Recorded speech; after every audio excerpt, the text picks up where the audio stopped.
Bonjour à tous et bienvenue dans un nouvel épisode de Vous prendrez bien un film. Aujourd'hui, épisode un peu à l'ancienne puisque nous sommes que deux. Hey. Et bonjour Simon du coup. Hey, bonjour Arthur. Ça va Simon? Ça va. Comme au bon vieux temps. Comme au bon vieux temps, comme au début. On faisait ça avec un bout de ficelle, trop rien. Un peu de carton. Oui. On écumait les théâtres, n'importe quoi. Aucun rapport. Mais pourquoi pas? Pourquoi pas? Non mais oui, comme au début finalement, est-ce qu'on n'est pas les meilleurs C'est vrai qu'on est un peu l'élite. Un peu la légende. Les mecs. Les mecs qui ont les chevilles qui... Les chevilles qui enflent un petit peu. C'est pas grave. Et bien aujourd'hui, on va parler d'un film déjà qu'on aime bien tous les deux. Ça, c'est un film qu'on a vu il y a bien longtemps et qu'on a vu pas au ciné. Non. C'est ça. Non, pas au ciné non plus, non. Malgré mon grand âge, non. C'est vrai, tu l'as pas vu au ciné celui-là? Non. Ah là là. Il s'agit de True Lies. True Lies, voilà. Alors, je pense qu'il n'y a pas beaucoup de gens qui connaissent ce film et surtout qui connaissent pas, qui savent pas qu'il a été réalisé par James Cameron. Vrai mensonge en québécois. Vraiment, vrai mensonge. Vrai mensonge. C'est traduction littérale, c'est toujours très poétique. Eh bien, c'est donc un film de James Cameron qui est sorti en 1994. Il a fait ça juste après Terminator 2. C'est sorti en 92. 91. Et avant Titanic, voilà, il s'est fait plusieurs. Un petit film d'action bien généreux. Comédie d'action, on peut dire. Comédie d'action, tout à fait. Parce que James Cameron, finalement, niveau comédie, on l'attendait pas là. Enfin, c'est quasiment sa seule comédie. C'est sa seule comédie. Sinon, c'est plutôt sombre, violent, ou alors épique, quoi. Mais, épique, ouais. Mais c'est vrai, comédie. Oui, d'ailleurs, c'était une source d'inquiétude pour lui. Il dit dans une interview que vraiment, c'était ce côté équilibre entre action et comédie qui n'était pas évident à gérer parce qu'effectivement, il n'avait jamais fait ça avant. Mais moi, je trouve qu'il se démerde plutôt bien, même si l'humour est des fois un peu... un peu macho sur les bords. Ou surtout le mec qui se pisse dessus 2 fois de suite. C'est ça, C'est bon. Il s'est fait plaisir, quoi. Il a fait sa petite connerie. Sa petite connerie, quand c'est comme sa réalisation à lui. Et encore, je trouve pas ça que ce soit tant macho que ça, tu vois. Il y a certains moments que j'ai notés, mais bon, voilà, c'est parce que aussi, c'est, comme on dit, c'est des films de leur époque. C'est surtout le personnage de Bill Paxton qui est comme ça, tu vois. Oui. Il se fout bien. D'ailleurs, il est bien ridicule, le mec. Qu'est-ce qu'il est drôle. Moi, il me fait mourir. Bill Paxton, c'est un mec, il est capable de. Il est dans beaucoup de films de Cameron d'ailleurs. On le voit souvent dans les Cameron d'ailleurs. Ouais, tout à fait. Ouais. Oui, il était dans Aliens, Titanic. Dans Terminator. Bah oui. Ouais, Terminator. Tout début de Terminator. Donc voilà, ça sort en 94 et c'est surtout. On va pitcher vite fait. Est-ce qu'on pitch rapido Moi j'ai un truc qui résume le film. Vas-y. Il faut que je le retrouve. Ah, c'est ça. Et si James Bond avait une famille? Oui. C'est ça en fait. Oui. C'est vraiment. Et que pour les préserver, il leur disait pas la vérité. Du coup. Ouais, c'est ça. Il leur dit pas la vérité. Il leur dit qu'il est. Qu'il est représentant commercial. C'est ça en fait. C'est Schwarzenegger qui joue le rôle d'un James. Il vit dans le mensonge. James Bond, oui, c'est ça. Et qui en réalité a une femme et une fille et qui ne sont absolument pas au courant de ce qu'il fait puisque officiellement c'était un ingénieur informatique, je crois, un truc comme ça. Voilà.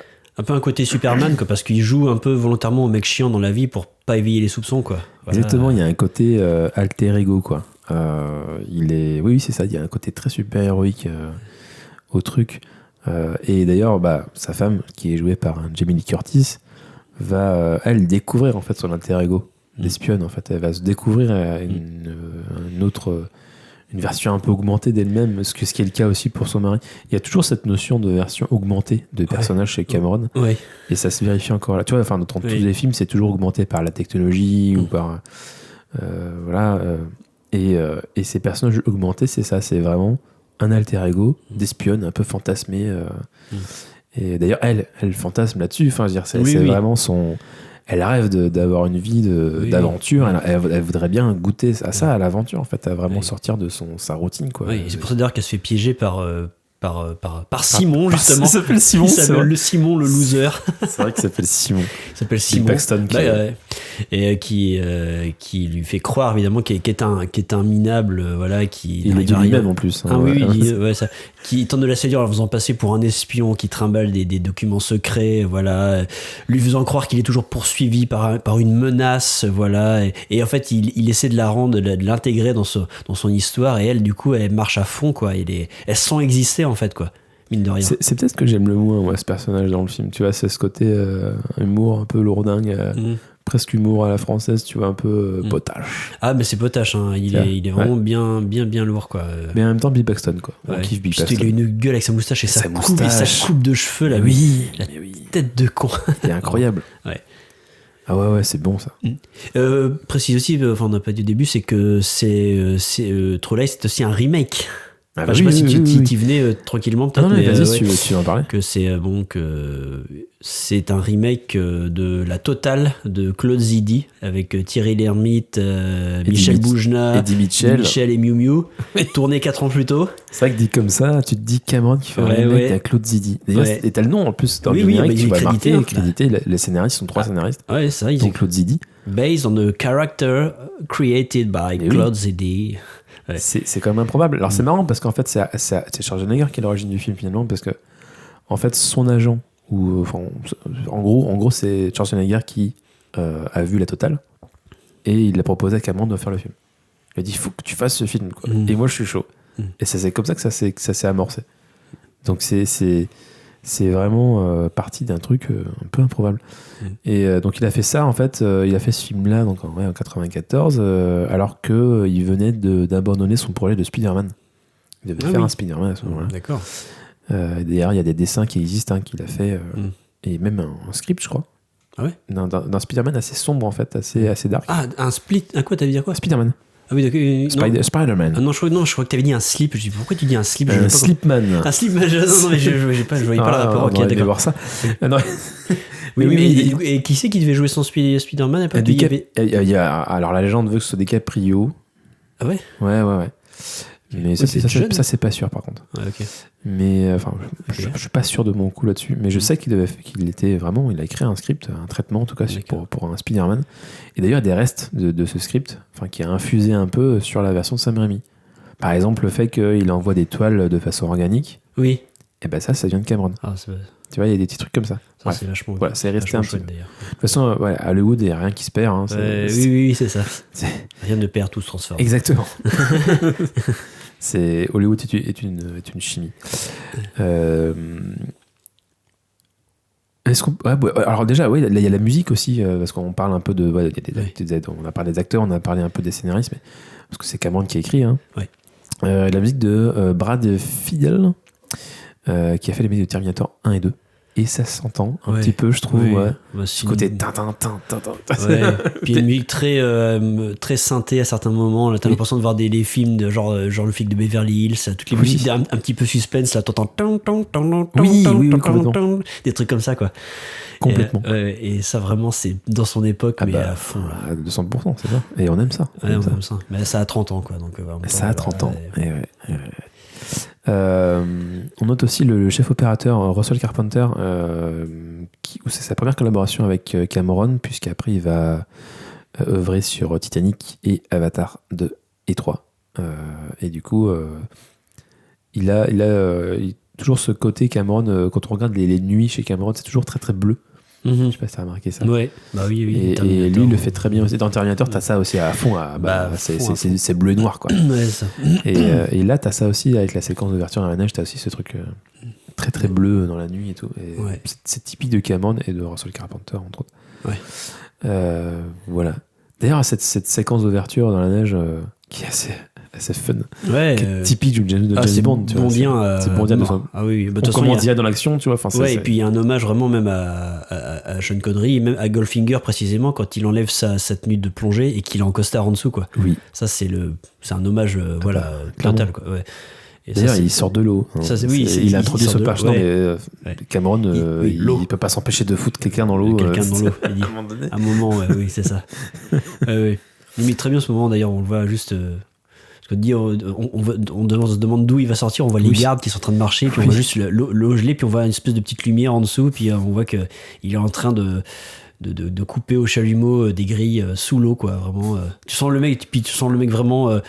Puis qui fait ça, le mec il sait tout faire, quoi, déjà. Oui, tu vois dire qu'il sait tout faire. Il fait ça avec un calme incroyable. Oui, c'est ça. D'ailleurs, dans tout le film, ce qui est très drôle, c'est qu'il arrête pas de s'excuser. Oui.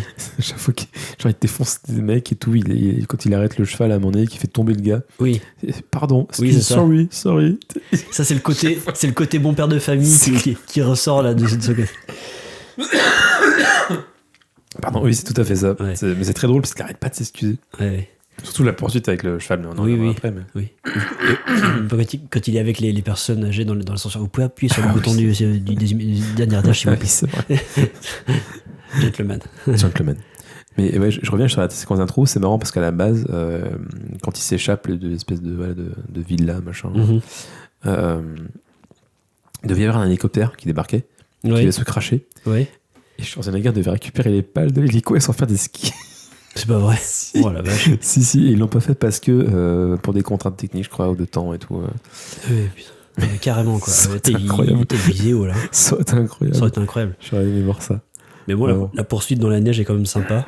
Ah ouais, elle est très cool. Hein. Voilà, quand il se fait sa petite pirouette arrière, là, il se laisse glisser sur le dos pour tirer sur les skieurs qui arrivent sur lui. Et hop, et puis petite roulade, et hop, il se remet à courir. Oui, c'est vrai. Alors quand il assomme les deux Doberman qui se jettent sur lui, tu sais, genre, c'est très drôle ça, ouais. Genre couché. Puis c'est pareil, il fait ça avec un calme. Mais Schwarzenegger, il est comme ça, il est un peu monolithique. Oui, c'est ça. Sa façon de parler, c'est genre couché. Oui, c'est ça, toujours très monocorde, ouais. Mais ça marche bien, tout coup. Ouais. Par contre, il y a des moments aussi, par contre, là, et ça se voit notamment avec la HD. Alors moi, j'ai même vu en 4K. Par contre, la doublure. Tu vois que c'est pas lui, c'est clair. Tu vois sans arrêt. C'est à peine masqué. Enfin, tu vois, des fois, il est face caméra, le mec. Tu vois que c'est pas du tout Schwarzenegger. Que c'est même un mec qui doit avoir une perruque. Mais surtout qui essaie de ressembler aux cheveux de Schwarzenegger et ça se voit. Oh là là là là. Mais surtout sur cette séquence-là, parce qu'après, peut-être que j'ai un peu digéré aussi. À cheval beaucoup aussi. À cheval beaucoup aussi, ouais, j'ai pas remarqué ça. Il y a des plans où tu vois vraiment pour montrer que Schwarzenegger fait du cheval un peu. Mais la plupart des plans. C'est pas lui, ouais. Mais non, ça passe mieux sur la séquence. Je trouve que vraiment la séquence d'ouverture dans la neige, tu vois vraiment que c'est lui, quoi. Il y a des ralentis à un moment donné où il est proche de la caméra. Ah non, mais c'est infernal. Hein. C'est chaud, ouais. Mais parce qu'aussi il n'y a pas d'HD à l'époque. Ouais, c'est ça. Et c'est parce que j'ai pensé à ça, c'est que Cameron, il a quand même, quand il a ressorti Terminator 2 en 4K, il a modifié toutes les séquences de la doublure de Schwarzenegger pour incorporer numériquement la tête de Schwarzenegger parce que ça se voyait beaucoup et que ça se voit notamment beaucoup en 4K évidemment puisque c'est plus défini. Il dit mais alors qu'il y a une sortie en 4K de True Lies qui existe, hein, mais il l'a pas fait par contre. Là. Bah, est-ce que je sais pas. Alors qu'on sait que c'est un maniaque. Après il y a une ressortie vraiment, tu vois, de Terminator 2. Donc là, il n'y a pas eu de ressortie de True Lies. Ouais, il l'avait converti en 3D. Et tout. Terminator 2, il avait vraiment reconverti en 3D, ressorti, etc.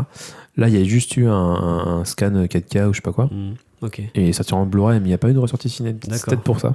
Parce que tu vois, moi, à la limite, moi je suis pas pour tu sais, genre les mecs qui massacrent leurs films, genre George Lucas qui refont tout sans arrêt. Lui, il a fait beaucoup trop.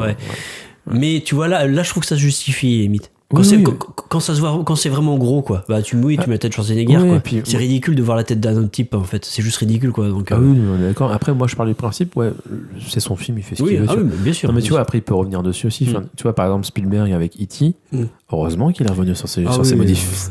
Parce qu'en fait, pour la petite histoire, il a modifié E.T., c'était dans les années 2000, je crois. Ouais. Pour le 20e anniversaire, un truc comme ça. Ouais. Et en fait, il a viré les fusils, les armes et tout. Il les a remplacés par talkie-walkie. C'est talkie-walkie. Grotesque. Et il a rajouté des scènes qui n'avaient pas été finalisées pour faire une espèce de version longue un peu bâtarde et avec des visages numériques d'E.T., quoi. C'était dégueulasse. Ah oui, c'était dégueulasse. Ouais. Et du coup, il est revenu sur son truc. Il a dit non, c'était une erreur. Il a reconnu ses erreurs. Il a pété tout le charme. Mais quand tu vois les mecs courir avec leur talkie-walkie, c'est ridicule. C'est leur talkie-walkie, là. Ça n'a aucun sens. Donc bon, modification. Donc oui, il y a eu des modifs effectivement sur Terminator 2. On parlera pas du rapotage des baloches de Patrick. Merde. Swayze. Non. Comment il s'appelle l'acteur qui joue le T-1000? Ah oui, Robert Patrick. Robert Patrick, oui. Ils lui ont raboté ses baloches. Ah oui, ses baloches de la ressortie ici. C'est ridicule. Le T-1000 n'a pas de baloche. À quel moment ils se sont dit on va modifier ça? Ça coûte de l'argent, quoi. En même temps, si c'est un petit plan, je pense que ça peut être Est-ce que ça très, passe très plus coûteux aujourd'hui comme, pour certains trucs, je pense pour la que ressortie, je sais pas. Je pense que ça doit pas être le truc le plus compliqué à faire, d'effacer des petites baloches. Enfin, ou des grosses d'ailleurs, des grosses baloches, je me permettrais pas. Mais oui, bah. Non, bah c'est un peu bon, bah c'est l'époque, quoi, pudibonde de ouais, après, voilà, ils font ce qu'ils veulent. Après, ça n'entache pas le film du tout. Bah oui, non. Heureusement. Donc ouais, un film très fun, hein. J'aimerais sur True Lies, mais très très fun, et toujours Cameron qui mêle le grand spectacle et l'histoire intime, quoi, d'un couple qui bat un peu de l'aile, avec Jamie Lee Curtis qui s'ennuie. Mais c'est pas un personnage, je trouve que c'est on est dans un Cameron, c'est pas un personnage naïf et fragile, tu vois. Jamie Lee Curtis. Au début, t'as cette impression-là, mais rapidement, c'est un personnage qui va vraiment se révéler, en fait, se battre, se défendre. Qui demande qu'à se dévoiler, à se révéler. Ouais, c'est ça, ouais. Et il disait aussi d'ailleurs que, du coup, le personnage de Schwarzenegger ne voit absolument pas. Il est complètement à côté de la plaque. La scène où on les voit tous les deux la première fois dans leur foyer, en fait. Ouais. Où elle dit une énormité, je sais plus ce qu'elle raconte, genre j'ai couché avec le facteur ce matin ou je sais pas quoi. Oui, c'est bien, très bien, très bien, bonne journée. Ouais. Tu vois, elle est vraiment aussi dans la provoque un peu. Et lui, c'est Cameron qui le dit. Je vais la sortir cette phrase, mais je trouvais que c'est ça. He loves her, but je suis très nul en anglais, c'est terrible. Je vais le faire sans accent. Tu veux que je le fasse ? Non. He loves her, but he didn't see her. Ok. Oui. Cameron, il a ce délire de je te vois. Oui. Dans Avatar, dans Titanic aussi, il sort ce truc de il faut qu'il se voit, en fait. Il le voit et il faut qu'il voit, en fait, qui elle est réellement. Quoi. Il la voit pas, il ne la calcule pas du tout. Et ils vont réapprendre à communiquer. Et en fait, il va y avoir un espèce de rapport de force qui va s'inverser à un moment donné, parce que du coup, Schwarzenegger, le personnage, je sais plus son nom d'ailleurs du personnage. Harry Tasker. Harry ? Ah oui, c'est Harry, c'est ça. Harry Tasker. Je l'ai appelé Harry. Du coup, Harry, il est en mode... il se surprend à espionner sa fille sans faire exprès au début, et puis plus ça va, plus il va tenter d'espionner sa femme de plus en plus, jusqu'au moment où il apprend que elle a plus ou moins une affaire. Une liaison, Une liaison. Et avec sa fameuse tête quand il est à table, quand il la regarde avec son accent d'air soupçonneux là. Mais oui, avec ce travelling vers le visage. Et vraiment son visage qui prend tout l'écran. Oui, c'est ça. Là, tu vois le Terminator qui revient. Oui, c'est ça. C'est incroyable. Jean-Michel Soupçon. C'est clair. Il ne que ça, quoi. Puis plus tard, quand il revient de sa journée, puis il y a de l'orage et tout. Il monte à l'étage. Et là, c'est très bon. C'est vraiment là, ça devient presque un film d'horreur d'un coup. Et là, tu tombes sur un truc, alors, humour un peu beauf, où tu vois Jamie Lee Curtis en fait essoufflée. Tu sais pas ce qu'elle fait en fait. Et en fait, les caméras reculent, tu vois qu'elle fait du sport. Ah oui. Tu te dis, en fait, il arrive et il est en train de. Oui, en train de le tromper. En train de le tromper, mais non. T'es là, subtil. C'est bien, Mais là, je crois qu'ils ils sont marrés, quoi. Je pense qu'ils se sont marrés. Et d'ailleurs, de leur aveu en interview, ils ont l'air de s'être bien marrés, quoi. Donc voilà, il y a vraiment cette opposition, et quand jusqu'à la scène de l'interrogatoire. Oui. Quand elle est enfermée, en fait, puis qu'elle pète un câble. Et là, tu vois, en fait, que. Ils s'opposent, en fait, vraiment, ils sont quasiment à égalité à ce moment-là. Et t'as la scène du striptease qui vient après, où là, en fait, il va être surpris, lui, par elle, en fait. Oui, c'est ça, de ce qu'elle est capable de faire. Et en fait, là, il la découvre sous un autre angle. En fait, il l'avait même pas imaginé comme ça, en fait. Et là, elle prend le pouvoir, entre guillemets. Elle se révèle et elle s'affirme. Et lui, il est complètement... Oui, c'est ça. Complètement éclaté, il est largué. Il est complètement largué. Et ça, c'est très, très bon. Je trouve ça très très cool, cette scène. Même la scène avec la robe où elle déchire la robe. Oui, c'est ça, où elle prend l'eau des fleurs pour modeler ses cheveux. Modeler ses cheveux, oui. Non, mais je vais pas le faire comme ça. Je vais vraiment y aller à fond. Je vais faire vraiment ce que je veux. Enfin, tu vois, je me lâche, quoi. C'est ça. Donc, c'est vraiment, puis même, t'as vu ce moment, après ce petit sourire où elle se plaît, tu sais, elle kiffe en plus, oui. Et puis hyper sûre d'elle, d'un coup, t'as une espèce de regard hyper. Oui, et ça c'est chouette parce qu'elle le joue super bien. Pour le coup, Jamie Lee Curtis, elle vole presque la vedette à Schwarzenegger. Elle est sûrement même meilleure actrice que lui, n'est acteur. Oui, je pense qu'elle est meilleure actrice. Mais oui, mais je veux dire que dans ce côté, mais ce contrepoids, elle le fait largement. Et je trouve que même son personnage est vraiment plus intéressant que lui. Et puis on arrive jusqu'à la scène du sérum de vérité où là vraiment c'est inversé. Cette fois c'est elle qui l'interroge lui. Et ce qui est intéressant, c'est que même dans le son, quand Schwarzenegger interroge Jamie Lee Curtis dans la scène d'interrogatoire, oui. il modifie sa voix pour pas qu'elle le reconnaisse. Oui. Avec une espèce de voix métallique, machin. Et en fait, quand tu le vois, lui, qu'il a le sérum de vérité plus tard et qui se fait interroger par sa femme, avec les hallucinations qu'il a, sa voix aussi est déformée. Ah oui, donc il y a vraiment ce rappel de cette scène au niveau du son, il y a un rappel de la scène. Et c'est très très bien foutu, je trouve. C'est vraiment très très bon. Ouais, c'est très bon. Ouais.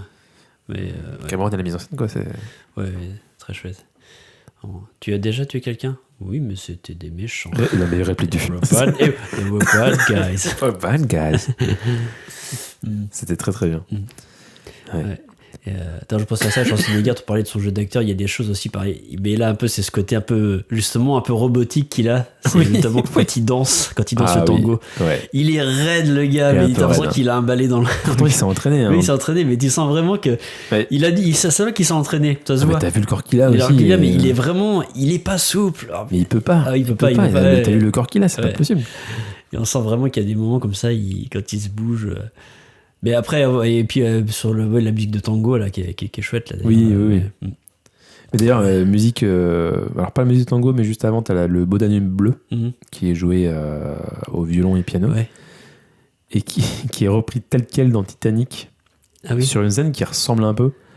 Tu sais, la scène où t'as DiCaprio qui arrive en première classe et qui est en costard et qui attend en rose. T'as aussi le Beau Danube bleu qui est joué par un orchestre aussi, intradégétique. C'est bon ça. Et c'est filmé à peu près de la même façon, tu vois. T'as vraiment ce côté très ample, avec les caméras et tout. Oui, tout à avec fait, des escaliers aussi qui montent, machin, des lustres et des trucs. Donc je pense que c'était une répétition générale de cette scène. Je sais pas, il y a un lien, clairement. Il s'est dit, tiens, on va reprendre le Danube bleu et ça va bien marcher. Et c'est vrai, ça marche très bien. Ouais. Non, il y a une réplique qui m'a fait délirer, c'est quand Schwarzenegger il arrive sur un ordinateur au début, puis t'as le logo Windows qui apparaît et qui fait le modem est branché, je lance le téléchargement. Oui. C'est ça. C'est trop fort. Oui, c'est ça. Genre le modem. Putain, les spectateurs. Mais les spectateurs à l'époque ils étaient en mode oh ouais, c'est technique et tout. Oh là là, c'est le futur. C'est incroyable. C'est très drôle. Les prémices de l'internet, des internets. Les internets, mais oui. Ouais, je trouvais ça assez drôle. Ouais. Mais il y a Charlton Heston aussi dans ce film. Oui, j'allais dire, mais oui, Charlton Heston qui fait un petit rôle, une apparition. Oui. Le chef dans deux scènes à peu près. Ouais, le chef de l'organisation qui s'appelle Omega. Ouais, c'est ça. Avec son œil bandé, là, son œil de pirate. Là. Les pirates, genre en gros le vieux baroudeur, le héros de guerre ou je sais pas quoi. C'est ça. C'était marrant de le voir. Pareil, ça devait être un de ses derniers rôles, celui-là aussi, parce qu'il s'est arrêté après. Quoi. Il a fait L'Entre de la Folie un an après. Ah, vrai qu'il avec Carpenter. C'est qu'il joue là-dedans. Ouais, il a fait un petit caméo aussi dans L'Entre de la Folie. Mais ouais, après, pas grand-chose après ça. Hein. Ouais. Personnage. Et vraiment, moi, j'aime vraiment bien les moments, justement, les moments légers, en fait. Non, c'est ça que j'aime bien, justement. C'est qu'ils ressortent beaucoup, d'autant que c'est un super film d'action et que les moments légers, du coup, le paraissent encore plus, quoi. Genre, c'est pareil, tout le moment où il va voir Simon, tu sais, où il le reconnaît, il le suit jusqu'à sa concession, tu sais, de voiture d'occasion. Il fait semblant de s'intéresser à une voiture. Il y a tout le moment où il s'explique, en ce moment, je vois la fille d'un mec, une espèce de rombière, marier un pauvre connard. Marier un pauvre connard. tu sens que Schwarzenegger, il monte dans les tours. Oui, c'est ça, il monte dans les... Et puis après, carrément, le mec, il lui donne ses combines, mais... Oui. Moi, j'adore ça. Écoute, elles adorent ça. Ce qu'elles veulent, c'est sortir de leur quotidien. Alors, et puis, il commence à... Vraiment, il lui fait le topo de comment draguer la femme des autres. Quoi. Oui. Il est imbuvable, le mec. Mais vraiment, il a pareil, lui, il a dû se marrer à faire ça aussi. Ouais, je pense qu'il a dû se marrer. Ça, c'est clair. Ouais. Très, très bon. Oui, d'ailleurs, ce qui est marrant aussi, c'est il y a un moment qui a fait éclater de rire que j'attendais pas du tout. C'est quand Schwarzenegger, il est avec ses jumelles et puis je crois qu'il l'observe justement dans sa concession là, à garer sa bagnole rouge, là, Bill Paxton. Et il est tellement énervé qu'il serre les jumelles, t'as le verre de la jumelle qui pète. Oui, et c'est parce qu'en fait t'as son collègue qui arrête pas de le chauffer, quoi. Le chauffer. Mais c'est excellent parce que vraiment il bouge pas, tu sais. Il a juste les jumelles dans les mains puis il y a juste le verre qui saute comme ça. Oui, c'est ça, il doit presser les jumelles comme un fou. Et en plus la scène ça tarde pas du tout là-dessus, tu vois. Et c'est juste inattendu. Oui. Et ça m'a fait mourir de rire, ce truc. C'est bon ça, ouais. C'est hyper drôle. C'est un autre truc qui m'a fait marrer, c'est aussi parce qu'à un moment donné, la scène de striptease, en fait, c'est pas lui qui parle, il a enregistré un mec sur un magnétophone et puis il joue du magnétophone. C'est une source de gag aussi d'ailleurs dans cette scène qui est assez bien vue. Et en fait, tu vois l'enregistrement, tu vois le mec qui enregistre avant. Oui. Et c'est un Français qui qui s'appelle Jean-Claude. Ah oui, c'est Jean-Claude. Jean-Claude. Et Oui, c'est ça. Il y a toujours un Jean-Claude dans les films américains qui est français. What is this shit là? Pourquoi c'est de la merde. C'est de la merde. Qu'est-ce qui me fait dire ça? C'était parfait. Mais oui. Dans la petite réplique aussi, quand Jamie Lee Curtis dit I married Rambo. Oui, c'est ça, oui. C'est marrant parce que, en plus, Cameron qui a écrit le scénario de Rambo 2. Ah oui. Petit clin d'œil. Oui, petit clin d'œil. Petit clin d'œil. Auto-clin d'œil. C'est ça. Et, c'est vrai qu'on parle aussi, pas des personnages secondaires, justement, on parlait du collègue, mais il est super aussi, son sidekick. Oui. Qui est vraiment qui est son ami, son collègue, quoi, que tu sors le matin, il vient le chercher, il entre dans la maison, il se sert un café. Vraiment, et puis là, c'est toujours le bon pote, c'est qu'il a les conseils, mais qui te sauve la mise, mais qui peut être aussi complètement boulé, quoi. Oui. Et c'est ça qui est marrant aussi, pareil. Le rôle qu'a Eddie Mitchell dans. c'est vrai que c'est total. La vache. Ce qui est marrant avec ce mec-là, c'est qu'à un moment donné, la scène où il se fait tirer dessus, puis il se cache derrière le lampadaire. Oui. Un truc improbable. Il se fait pas toucher. C'est très excellent aussi. Oui, ça, c'est des trucs drôles qui marchent hyper bien. Même le moment où le cheval, quand il va sauter avec le cheval, toi t'es en mode, mais non, ils vont pas aller jusque-là quand même. Effectivement, non, ils vont pas jusque là. Le cheval est pas con. Mais il en fait un truc drôle parce que du coup, tu vois qu'il tombe, qu'il se raccroche vraiment. Ça fonctionne bien. C'est ça. Le cheval est moins conclu parce qu'il. Le cheval est moins conclu. Et puis pareil, il y a celui qui va être le méchant aussi, hein, l'espèce de mec au début qu'on pense pour un simple ouvrier, quoi. Oui. Et on pense que la grande méchante, ça va être la nana. Puis en fait, non, c'est lui qui tire les ficelles dans l'ombre, quoi. Et oui. Oui, il y a une scène d'ailleurs où il a puni en lui mettant des tartes. Oui, c'est vrai. Oh là là, c'est violent. La violence du gars, quoi. C'est hyper violent. Voilà. Ouais, je reviens sur la scène de striptease. Il y a un truc qui est marrant aussi, c'est une anecdote, c'est qu'à un moment donné, tu sais, elle tombe. Oui. Quand elle fait son striptease, elle se casse la gueule. Oui. C'est drôle, en plus, ça marche super bien. Oui, ça marche super bien. Et tu vois, en fait, Schwarzenegger qui fait mine de se bouger, en fait, de se dire, bah non, je vais l'aider. Ouais. Il était pas au courant, en fait. Oui, d'accord. Du coup, il est premier degré, il se lève, et en fait, on lui fait signe que non, tu vois. Oui. Et du coup, c'est pour ça qu'il se ravise aussitôt. Ah oui, d'accord, ok. Parce qu'il coupe pas, donc il réagit vraiment premier degré. Ouais, c'est cool. C'est drôle. C'est trop, mais oui, c'est très drôle parce que d'un coup, tu sais, c'est le truc, elle se révèle totalement, elle est vraiment dans son truc, sauf que mais évidemment, c'est pas parfait non plus. C'est Hélène, c'est comme ça reste Hélène. Oui, elle se casse la gueule, mais c'est excellent. C'est ça. très, très, très drôle. C'est très bon. C'est très vient à un point nommé. Ouais, complètement. Ça reste un truc vraiment, vraiment léger et très, très drôle. Et oui, alors les méchants, oui, ils ridiculisent les méchants en permanence. Ouais, c'est ça. Ouais. Moi, j'adore la scène de la batterie de la caméra, c'est assez drôle aussi. De là? Tu sais, quand il filme son discours là, du grand méchant et que t'as la caméra qui a plus de batterie. Oui, c'est ça. Le mec, il ose pas. Il a dit je vais me faire tuer. Il ose pas s'arrêter, il tremble. C'est très, très bon. Puis c'est comme la fameuse séquence du pont qui est géniale, avec le mec qui est complètement éjecté du camion parce qu'ils savent pas se servir d'un lance-roquette. Ah oui, c'est ça, le mec il est propulsé par le souffle de la rue. C'était hyper violent. Ouais, c'est ça, écrasé par le. Et la scène est folle. Elle est super, ouais. La scène est folle et il y a très peu d'effets visuels. Il y a de la maquette. Oui. Mais ils ont coupé un pont entier. C'est un espèce de grand pont qui fait plusieurs kilomètres, je sais plus comment c'est. Qui est en Floride, je crois. Et du coup, ils coupaient le pont toutes les 20 minutes pendant 20 minutes. Ah ouais, d'accord. T'imagines le bordel. J'imagine. Mais du coup, toutes les cascades que tu vois, en fait, il n'y a pas de fond vert, rien. C'est vraiment fait dans le dur. Et c'est vraiment Jamie Lee Curtis que tu vois. Sauf le moment où elle sort de la. Où t'as Schwarzenegger qui la sort de la voiture avec l'hélicoptère. C'est des cascadeurs, mais ils ont vraiment balancé une bagnole dans la flotte et fait péter des trucs. Ouais. C'est fou, quoi. Ouais. Tu fais plus ça aujourd'hui, tu fais en effets spéciaux. Ah, c'est clair, ouais. Puis surtout, ils ont vraiment fait une énorme maquette du pont quand ils le font exploser à la fin, quoi. J'ai vu une photo d'ailleurs où tu vois les mecs qui posent à côté du pont, là, qui a l'échelle à peu près. Qui est quand même énorme déjà. Qui est énorme, mais c'est une énorme maquette, quoi, pour que ce soit quand même assez réaliste visuellement, quoi. Et ça marche hyper bien. Ah ouais. Moi, je savais même pas, jusqu'à ce que je vois la photo là, j'ai toujours cru que c'était. Je sais pas comment ils avaient fait ça. On évoque du feu, ça marche toujours hyper bien, cette scène. Vraiment. Avec l'ambulance qui vole, enfin le camion qui vole, propulsé. Puis il est pareil, l'avion, toutes les scènes des séquences avec l'avion, là, c'est fou parce que t'as t'as pas beaucoup de fond vert, c'est pareil.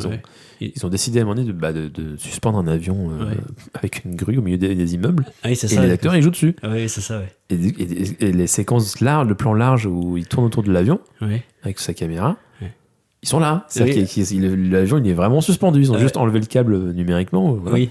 Et tout le reste, il est là. C'est vraiment tel quel. Ouais. Et c'est ouf, quoi. Ah ouais, c'est super bien fait. J'ai vu des images du tournage aussi, c'est impressionnant. C'est une dinguerie. Ouais, c'est un vrai spectacle, quoi. C'est ça, les films d'action de l'époque aussi qui étaient quand même plus dans le. Oui, c'est il n'y avait pas de CGI capable de faire ça, et puis du coup, ils se reposaient sur des cascades, sur de la pyrotechnie, des choses qui se voulaient réalistes. Complètement. Bon, on voit aussi le résultat, quoi, c'est que ça, aujourd'hui, ça perdure, quoi. Mais en fait, il y a eu une transition aussi, parce que dans les années 2000, si tu veux, les effets spéciaux n'étaient pas encore au point. Ouais. C'était un peu dégueu. Après, on arrivait quand même à des effets spéciaux assez incroyables. Même les derniers Cameron, les Avatars, t'as des trucs assez incroyables qui passent super bien. Ouais. D'ailleurs, je vais passer à ma séquence recyclage. Ouais. Parce qu'il y a beaucoup. C'est un film qui pourrait être considéré comme un peu oublié, un peu mis de côté dans la carrière de Cameron. Alors que c'est un film qui a influencé beaucoup de longs métrages par la suite. Et je vais te faire une petite liste. Moi, déjà, on parlait tout à l'heure en off de la poursuite à cheval. C'est John Wick. Hein. C'est John Wick qui a récupéré derrière cette séquence de nuit avec le cheval en train de courir et tout, machin. Ouais. Ça, c'est clairement. Ça vient de là, quoi. Ouais. La scène du pont dans Mission Impossible 3. Ah oui, c'est le même lieu, c'est le même genre de truc. Ah oui, c'est vrai que ça m'a fait penser direct en fait quand j'ai revu. En moins bien, tu vois, parce que c'est J.J. Abrams, donc. C'est le 3, c'est pas le meilleur. C'est pas le meilleur, non. Et bien en revanche, Mission Impossible 6 a récupéré la scène de baston dans les toilettes. Ah oui, dis donc. Oui, c'est vrai. Tu sais, le côté hyper blanc, immaculé, et il défonce tout. Oui, c'est ça. Parce que défonce les toilettes, et t'as la même séquence dans Mission Impossible 6, qui est une variante en fait, qui est très bien aussi. Hein. Moi j'aime bien. Ouais.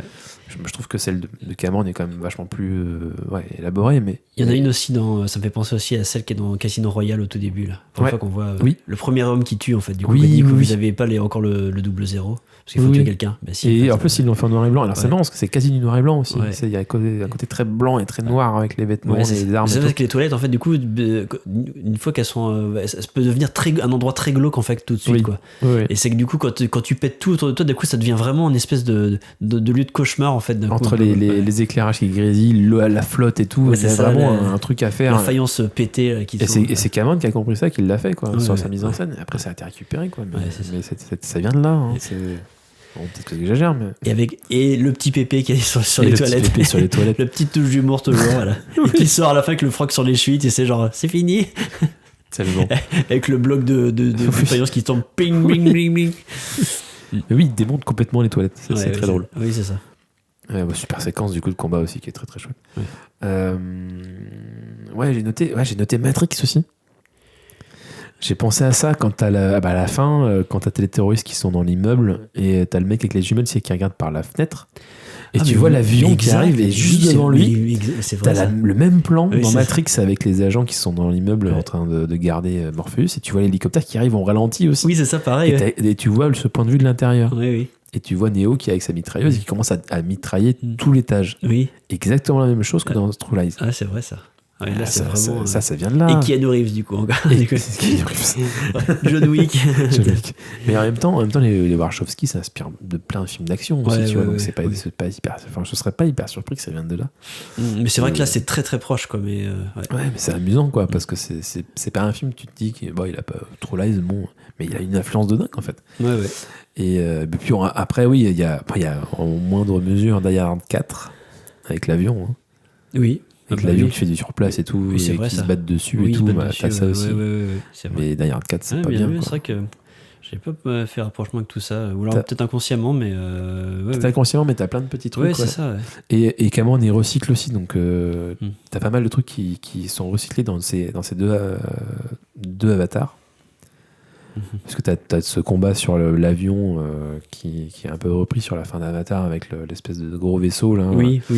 Et dans True Lies, tu vois le mec, le terroriste qui est accroché sur un missile. Sur la rue, ouais. Et Jake Sully dans Avatar, il tombe sur un missile aussi qui l'arrache, tu vois, qui balance sur l'aile de l'avion. Ah oui, d'accord. Donc, je pense est-ce qu'il s'est fait un auto-clin d'œil, tu sais, ça fait plaisir. Et bon, il y a aussi, j'ai noté ça dans une moindre mesure, je trouvais ça rigolo, mais je pense que c'est des tics qu'il reprend dans ses films aussi. Sachant qu'Avatar 2, c'est quand même un film somme qui fait hommage à tous ses films précédents. On en avait déjà parlé dans le podcast qu'on avait fait. Mais le moment où tu as Schwarzenegger qui sort de l'eau, après l'explosion, après le combat là, qu'il y a eu avec l'Uzi, là, tu sais, qui se casse la gueule, etc., qui était très drôle, ça aussi. Tu le vois qui sort de l'eau comme ça. Et il est entouré de flammes. Et t'as les mêmes scènes à la fin d'Avatar 2 quand Jack il revient sur le bateau pour essayer de buter Courage. T'as vraiment cette ambiance avec les flammes et lui qui sort de l'eau comme ça, avec cette lumière. En plus, on a le même chef opérateur, donc il y a vraiment des similarités dans les plans, c'est assez amusant. Et puis j'ai noté aussi la scène d'interrogatoire. Quand Jamie Lee Curtis elle balance la chaise contre la vitre. T'as la même scène avec Spider dans Avatar 2 aussi, quand il est enfermé, qu'il balance aussi une chaise contre la vitre, il est enfermé. Et il est filmé aussi de l'extérieur, il balance cette chaise sur la vitre. Ok. D'accord. T'as des petites similarités comme ça, je trouvais ça rigolo. Ok. C'est marrant parce que moi la scène d'interrogatoire ça me fait penser à un autre genre, mais à la scène enfin c'est pas si c'est un peu une scène d'interrogatoire dans Rock. Oui. Où t'as Sean Connery, tu sais, quand il va péter la vitre, tu sais, pour voir, et ça m'a fait penser à ça, moi. Oui, probablement que Rock aussi vient de là. Et tu te dis, en fait, et en fait, quand tu connais Rock, tu dis Jamie Lee Curtis, en fait, elle va péter elle va péter la vitre et elle va voir que son mari est de l'autre côté, quoi. Oui, et puis ça met une tension, il y a un stress, tu vois. Et en même temps, ça met aussi un truc de, ça y est, elle va passer de l'autre côté aussi, tu vois, il y a un côté. Elle va aussi, devenir. Oui, c'est vrai que c'est ce qui se passe. La symbolique elle est forte là. Ouais, ça marche. Elle est en train de crever le plafond de verre, quoi. Puis elle est littéralement scannée, tu sais. Il y a une espèce de visage très chelou, tu sais. T'as un espèce de moniteur où tu vois son visage. Je sais pas si c'est un truc thermique ou je sais pas quoi. Oui. Ça fait penser au T-1000 même, tu vois. Oui, d'accord. T'as vraiment ce côté, elle est vraiment scannée littéralement, physiquement, quoi. Oui, tu te demandes pourquoi il l'a filmé avec une caméra thermique, c'est vraiment juste pour le délire, quoi. C'est clair, pour appuyer encore plus le truc, quoi. Puis ça fait un visuel assez space, donc ça marche bien. Mais mais enfin voilà, il y a plein de recyclage de ce film, je trouve, un peu disséminé partout et même dans ses propres films à lui, quoi. C'est assez intéressant de voir ça. Enfin voilà. Il devait y avoir une suite qui a été envisagée, hein. Ah oui, j'ai vu ça, ouais. Mais bon, post-11 septembre, en fait, ils ont pas, ils se sont dit non. Oui, c'est plus trop on peut plus trop rire avec.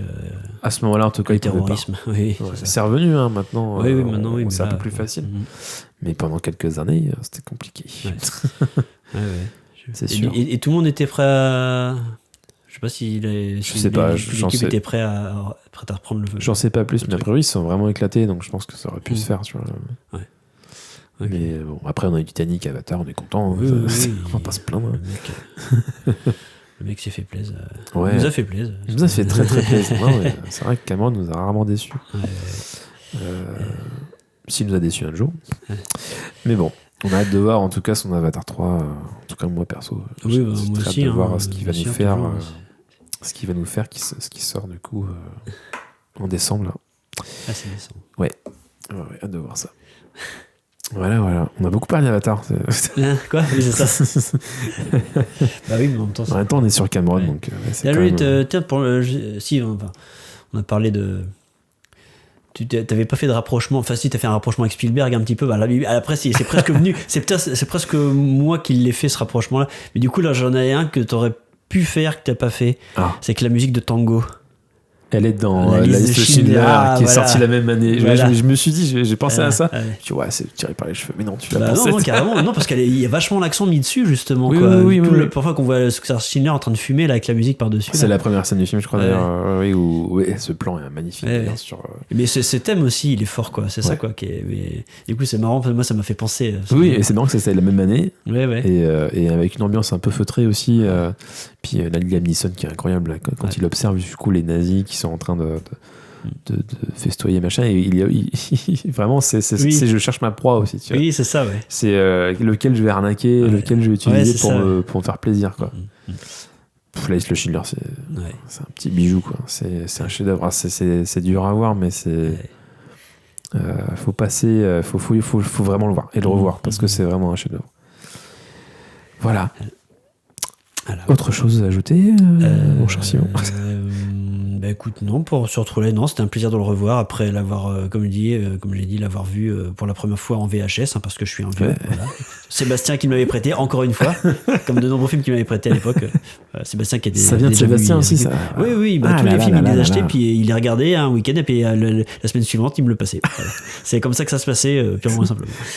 Et moi, j'étais content parce que j'avais plein de films. Comme ça. Tu m'étonnes. Il faudra qu'il revienne, Sébastien. Faut bien sûr. Oui, avec plaisir. Et lui aussi, avec plaisir. Ouais. Mais oui, oui. Reco oui. Alors, dans le genre, pas spécialement. Mais sinon, moi, dernièrement, j'ai vu. Alors, j'ai pas vu des bons films au cinéma, mais j'en ai vu un qui vaut le coup, qui est vraiment intéressant. Non, mot interdit pas, il est intéressant. Qui est chouette au niveau de la mise en scène, voilà, qui était assez audacieux, c'est Présence de Steven Soderbergh. D'accord. Donc, j'en ai entendu parler. Donc, en fait, globalement, le spectateur est mis à la place d'un esprit, en fait, d'un poltergeist, en fait. Okay. Et en fait, c'est assez brillant parce que c'est beaucoup de plans séquences, du coup, vraiment, qui sont toujours du point de vue de l'esprit, de comment c'est. Et moi, je me demandais vraiment comment il avait réussi à faire un truc comme ça, quoi. Parce que c'est compliqué, quoi. C'est tellement abstrait, un esprit. Et en fait, il a vraiment réussi à créer quelque chose, une histoire hyper intéressante, hyper touchante autour d'une famille et puis pas juste un scénario de genre, vous allez voir, je me mets à la place d'un poltergeist. C'est vraiment une histoire super chouette dedans, quoi. D'accord. Ouais. Et moi, c'est un des rares qui m'est un peu retourné ces derniers temps. D'accord. Donc je conseille, voilà.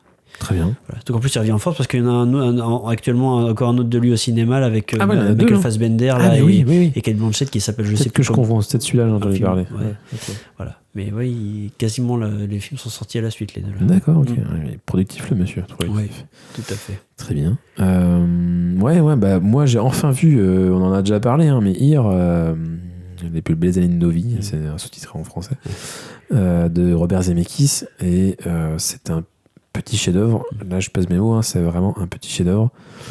C'est probablement le meilleur film que j'ai vu en 2024. Et cette année pour l'instant. C'est vraiment, vraiment, vraiment excellent. C'est une adaptation d'un roman graphique du même nom, je crois.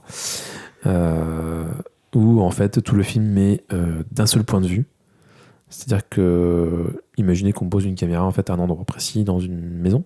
On voit le salon, en fait, de la maison, donc la pièce de vie, quoi. Et tout le film est filmé de ce point de vue et on traverse les années, les siècles, même les millions d'années à mon avis, de ce même point de vue. Et les différentes époques se font écho et en fait, ce Zemeckis s'amuse à faire du montage en fait entre ces différentes époques. Il y a même un moment donné où il utilise carrément une chanson qui est passée dans une radio dans une époque pour en faire une musique de fond sur une autre époque. Ah ouais, d'accord. Et en fait, il s'amuse à découper en fait, l'image, ce que tu vois en fait. Il y a des fenêtres sur différentes époques qui se superposent. Enfin, c'est du génie. Okay. C'est vraiment excellent. Ouais. Et avec une histoire de personnage qui est vraiment, comment dire, hyper touchante. Si tu pleures à la fin, c'est normal. et ouais, c'est vraiment un coup de génie. Alors, je pense que le roman graphique aussi, déjà de base à l'idée, qui est bien mis en avant. Mais là, la façon dont ça porte à l'image, c'est jamais chiant. Parce que tu pourrais te dire, c'est un plan séquence d'1h40, quoi, qui bouge pas. Ouais. Mais vraiment, vraiment excellent. Et je recommande chaudement, quoi, si vous l'avez pas vu. Mais c'est triste, c'est vraiment triste que ce soit pas que c'était aussi mal distribué en salle. C'est vraiment un truc navrant. Et donc c'est un chef-d'œuvre. Il faut vraiment le voir. Il est sorti en Blu-ray il y a pas longtemps. Donc foncez dessus. On fera très probablement un podcast, peut-être même le prochain. Tu vois, je suis chaud. Hein. Bon, écoute. Ah vraiment, j'ai un coup de cœur pour ce film. Donc, Here. Allez voir True Lies aussi. True Lies, c'est super. Hein. Allez voir le vrai mensonge. Mais là d'actualité en ce moment, Here, c'est très, très, très, très bien. Voilà. Après, niveau actualité, moi, j'ai rien pour l'instant, mais toi, tu dois avoir des dates. Bah, écoute, le stand-up, toujours, mais bon, là, c'est pareil, ça va sortir. Ça va sortir le 1er avril. Donc, les dates que je vais vous balancer seront déjà passées, donc voilà. N'hésitez pas juste à suivre la troupe au Sava sur Instagram et donc le collectif d'humoristes et également ma troupe d'impro, la Spécial K. Voilà, troupe d'impro rennaise également. Voilà, et on joue. À la MJC de Bréquigny et dans d'autres endroits, voilà. Ok, super. Eh ben oui, c'est une super ambiance d'ailleurs, j'aime beaucoup. Hein j'adore moi. J'adore. Très bien, eh ben merci Simon. Merci Arthur. Désolé pour ma toux. Ouais, on a un convalescent là, il a du courage. C'était la grippe. C'est ça. Bon, et ben à très bientôt pour un nouvel épisode sur un nouveau film. Voilà, on espère que ça vous plaît toujours et on continue et on ne lâche rien. À très bientôt, salut. Salut.